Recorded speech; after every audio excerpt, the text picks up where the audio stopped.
Welcome, viewers. When you consider the Kaaba, Jerusalem, and the search for prophetic legitimacy, why did Islam keep the Kaaba as its permanent center of worship, yet invest enormous religious significance in Jerusalem? If the Kaaba was sufficient, why was Jerusalem so important? Well, the Kaaba, Islam's original center. The Kaaba is geographical and the spiritual center of Islam. Muslims pray towards it 5 times daily. The pilgrimage, the Hajj, revolves around it. It functions as the focal point of Islamic unity. An Islamic tradition links it to Abraham and Ishmael. The Kaaba became the permanent center of Islamic worship. But Jerusalem was different. There was the Temple Mount. Jerusalem already possessed an immense religious authority before Islam. For centuries it had been associated with Abraham, Moses, David, Solomon, Jesus, and the sacred history of Judaism, Christianity was deeply connected to Jerusalem. Islam entered a world where these traditions already existed. Early Islam and the people of the book. The Quran repeatedly refers to Jews and Christians as the people of the book. Islam presented itself not as a completely new religion, but as a restoration, a correction, a continuation of the earlier revelation. Muhammad initially expected significant recognition from Jewish communities and acknowledged many biblical figures. And historically, that recognition largely did not occur. Then we get the Dome of the Rock in Jerusalem. It was built in the late 7th century under the Abd al-Malik, and the Dome of the Rock became one of Islam's most important monuments. It was erected on the Temple Mount, the location associated with Solomon's Temple, Jewish sacred history, and major Christian sacred history. Many historians see the structure as demonstrating Islam's claim that it stood within the same Abrahamic story, while also presenting Islam as the final and authoritative expression of that story. Historical observation. A historian could reasonably observe Islam maintain the Kaaba as its permanent center of worship, but Jerusalem provided access to it, to an already established prophetic landscape started and shared by Jews and Christians. The Kaaba supplied Islamic identity. Jerusalem supplied historical and prophetic continuity. Yet there was a tension. The difficulty was that Judaism and Christianity generally rejected Muhammad's prophetic authority, and as a result, Islam retained Jerusalem as sacred. Islam retained the Kaaba as its worship center, and Islam developed as a distinct religious civilization rather than becoming a unified Jewish, Christian, Islamic movement. And the 3 traditions developed separately. The Kaaba remained the heart of Islamic worship. Jerusalem connected Islam to the world of the biblical prophets, and the historical question is whether Islam was restoring that prophetic tradition or creating a new one alongside it, and history has told us they were creating a new one alongside it because Muhammad couldn't get integration with the people of the book. And when Muhammad died, poisoned by a Jewish woman, she poisoned him because they murdered her family. and then offered him dinner at her place, and then she poisoned them.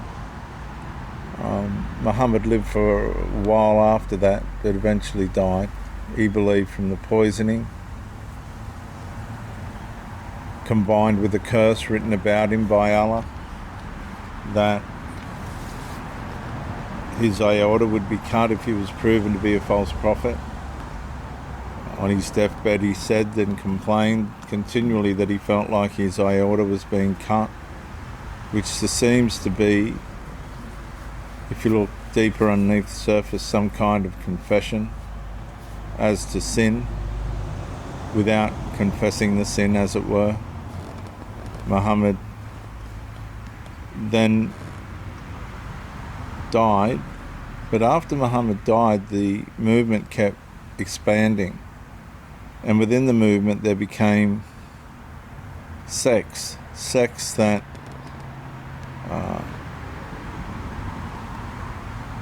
conflicted with each other and contested with each other, and one sect joined with the Judaistic Christians and headed towards Jerusalem as a means of trying to gain more authority, in the sense that they had finally co-joined with the people of the book.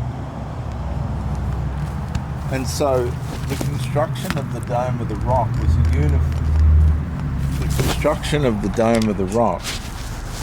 was a unified effort between the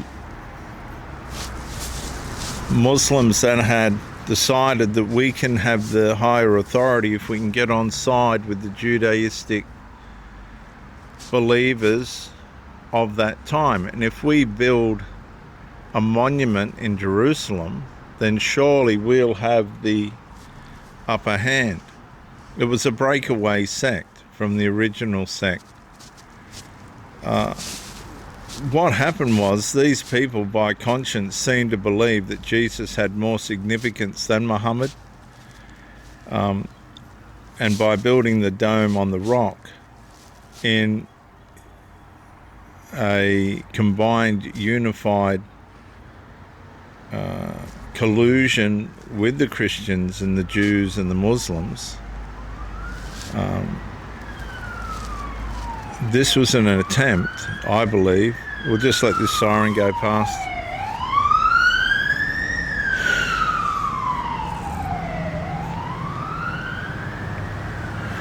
This was an attempt to overthrow the Kaaba center. The Kaaba as the center. Because Islam at this point had become fragmented. There were different sects fighting over control. And I think it was the Alija or something, the Alija, they killed this particular group. I think they were from Damascus, and they killed the grandson of Muhammad and some other family members just to make sure that that was the end of that lineage. They colluded with the Judaistic Christians, and decided that if they could establish themselves in Jerusalem, this would be a means to overthrow the core group that was still central in Mecca, I think it was, at the Kaaba. But by the time the unified collusion had been completed, the tensions between the Muslims and the Judaistic Christians worsened within that group themselves. And what happened was, we find that the Muslims in that group, in the collusion group from Damascus, that I think they were called the Alaid, but they were from Damascus. They killed Muhammad's family, the remaining members of Muhammad's family, as far as they could, a couple of generations down from Muhammad. And they essentially wanted to, they come up with the idea that if we can establish a center in Jerusalem, and we'll use the Judaistic Christians to be able to do it, then we may be able to gain enough influence to take control of Islam. But it didn't work. The Islamic doctrines and things began to expand and be further evolved and drifted further away from the Judaistic Christian portals, I'd say portals that they gleaned to try and build it from, and it began to be corrupted in its writings in the sense of moving further away from the fundamental doctrines and beliefs of Christianity. You see, Muhammad used the people as a means of getting initial influence over the people in those regions to establish himself as a prophet. He made out he was aligned with the people of the book. But the people of the book knew that he wasn't. He was a breakaway. He was establishing himself on the own authority of himself as being a prophet, but he was never going to be a prophet under the recognition or authority or verification of the people of the book. So, like many religions today, Muhammad was just a breakaway from the sources and the reality of the Messiah. And when you look at the Dome of the Rock, inside the Dome of the Rock, the central figure of worship was the Messiah. Now, the hard part about this is the Judaistic Christians did struggle with the fact that Jesus was divine. And this kept, in some ways, influence over the Muslims, because they never believed that Jesus was the Messiah, because that would have dethroned the spiritual authority of Muhammad. So whilst the Christians were toing and throwing about whether Jesus was God or not, as there were groups that believed that, the Judaistic believers, who were a lot of the trouble in the New Testament for Paul and others, because they continued to believe that you needed to perform works to be saved, this aligned with the Muslim element at that point. This is how they got the Dome of the Rock established, because the Muslims played the game as well. They played the game in putting Jesus in a position that was probably where he shouldn't have been. They would have known that. But the benefits of doing that outweighed the losses in terms of, if we can pull this off, if we can establish this place of worship, we might gain enough authority to be able to take over Mecca. By this time, everybody was trying to find a way of being in control of Islam, but it basically had gotten out of control due to the underlying rebellious nature of it in the first place. So what I'm trying to say is there was a large element of Muslims that believed Jesus was more important than Muhammad. They believed it. Muhammad's lifestyle didn't reflect in any way whatsoever the necessities or the moralities of Christianity in any way, shape or form, given that he was a vicious murderer, he was a pedophile, he practiced polygamy. There was no way whatsoever that the people of the book were ever going to accept the beliefs or the lifestyle of Muhammad. So there's a lot in it. That's a very broad overview of it, but it shows you some structure as to how the Dome of the Rock got there. The Dome of the Rock got there in association with the Muslims as a means of the Muslims using a central Jewish base as a form of higher authority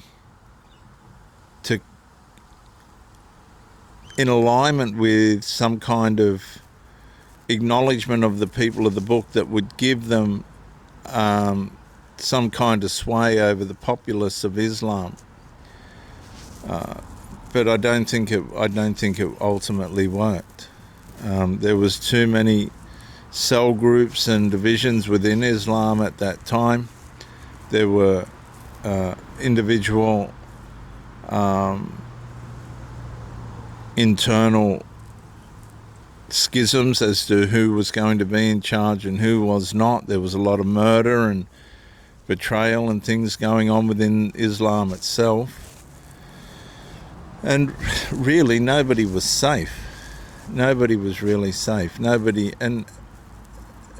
knew who was going to go next, who was going to be killed next, who was going to die next. And it's been that way ever since. Divisions, different cells of Islam, different views of Islam, because Islam never really found the place that it was supposed to be, and the place that Muhammad wanted it to be was acknowledging the people of the book, being recognized and verified as the people of the book, being one of the prophets of the people of the book, and growing from there, probably developing himself further as a Christian. But because he was not verified, recognized, or authorized, he turned against that, gleaned what he could from that, took what influence he could to lift up himself, to gain influence over the people that were around him in the organization he was built. He was surrounded by Christians, even in his family, his first wife and whatnot, and her family. Warak, I don't even know if the uncle of his first wife was a Christian scholar. So Muhammad had his opportunities. Out of his rejection, he produced organization, a religion that turned out to try and be peaceful, but ultimately couldn't, because the structure of peace was based on the Messiah, and Muhammad didn't uphold that whatsoever. And then, of course, that spirit traveled with Islam right through till today. If you go to the Kaaba and you're a female and you find yourself in the middle of that crowd close to the idol itself, then you get mauled, groped, the whole lot. There's no manners, moral, or anything. There's theft that goes on there. There's all sorts of. It's the whole thing just kept its immorality right up until today.